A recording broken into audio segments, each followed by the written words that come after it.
बागेश्वर धाम में कुछ बड़ा हो रहा है। पहुंचे बागेश्वर धाम। काशी के पंडित करवा रहे महायज्ञ।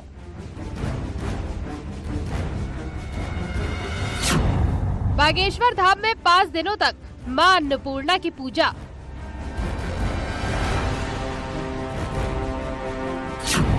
बागेश्वर धाम में सबसे बड़ा अन्नदान।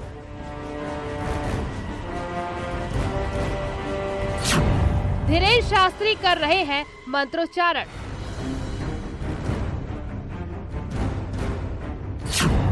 बागेश्वर धाम में हनुमंत कथा।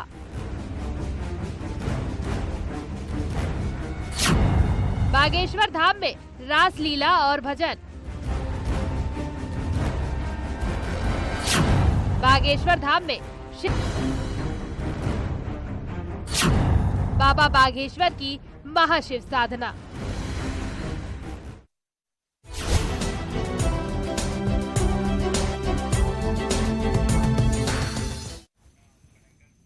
छतरपुर के बागेश्वर धाम में मां अन्नपूर्णा का महायज्ञ जारी है। यहां काशी से आए विद्वान मां की विशेष पूजा में जुटे हैं। उधर बागेश्वर धाम के कथावाचक धीरेन्द्र शास्त्री भी इस महाअनुष्ठान में हिस्सा ले रहे हैं।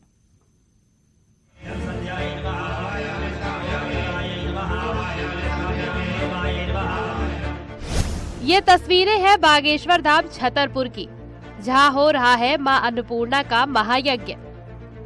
और ये यज्ञ करवाने के लिए वाराणसी से आए हैं खास विद्वान। बागेश्वर धाम में मां अन्नपूर्णा के मंत्रों का उच्चारण हो रहा है। देखिए स्वयं धीरेन्द्र शास्त्री मंत्रों के जाप और पूजा में जुटे हुए हैं। उन्होंने अपने हाथों से मां अन्नपूर्णा के यज्ञ की शुरुआत की। ये यज्ञ 5 दिनों तक चलेगा।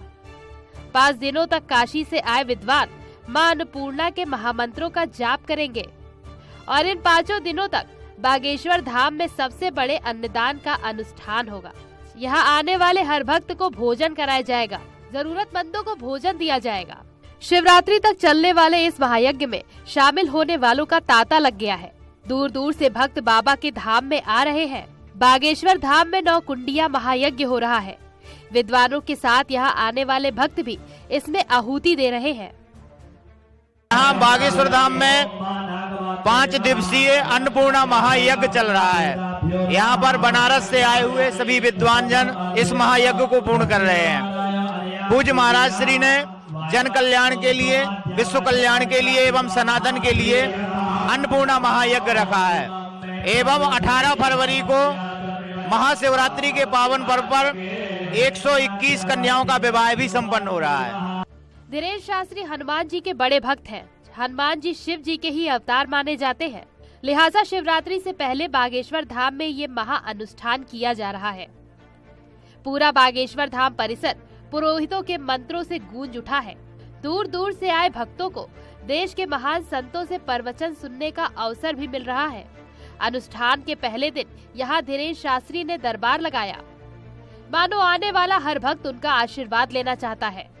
हनुमंत कथा का आयोजन किया जाएगा और हनुमंत कथा को सुनने के लिए और इस पूरे कार्यक्रम को देखने के लिए देश के कोने कोने से भक्त यहाँ पर आए हुए हैं और काफी संख्या में यहाँ पर महिलाएं भी बैठी हुई हैं, जो यहाँ पर बागेश्वर धाम के महाराज के 7 दिवसीय आयोजन में सफल बनाने के लिए आई हुई हैं। देश के कोने कोने से आई हुई हैं और महिलाएं हैं। बहुत संख्या में यहाँ पर भक्त जो बागेश्वर धाम के अनुयायी है वो यहाँ पर पहुंचे हुए हैं।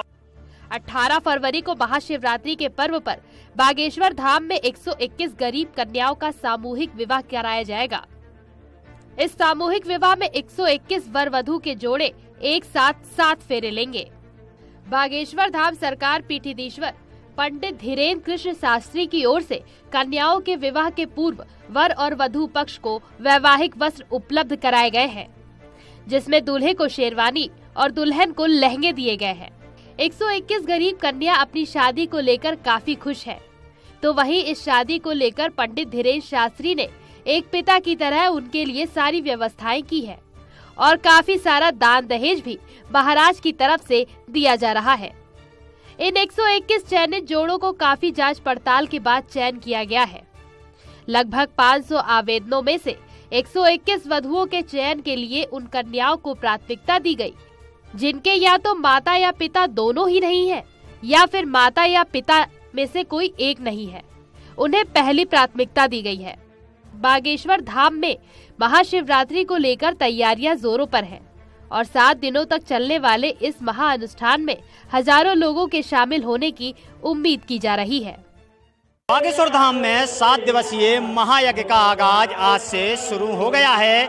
हम पहुंचे हैं कथा स्थल पर, जहां पर बागेश्वर धाम के महाराज और यहां पर आकर भक्तों को कथा सुनाएंगे और इसके साथ ही इसी विशाल मंच से, और जो मंच है बिल्कुल भव्यता इस मंच को दी गई है।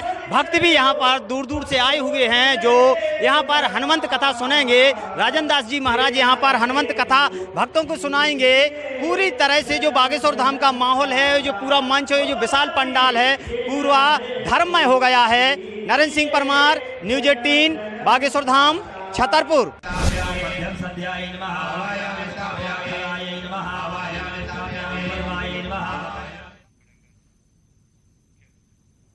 और अहम खबर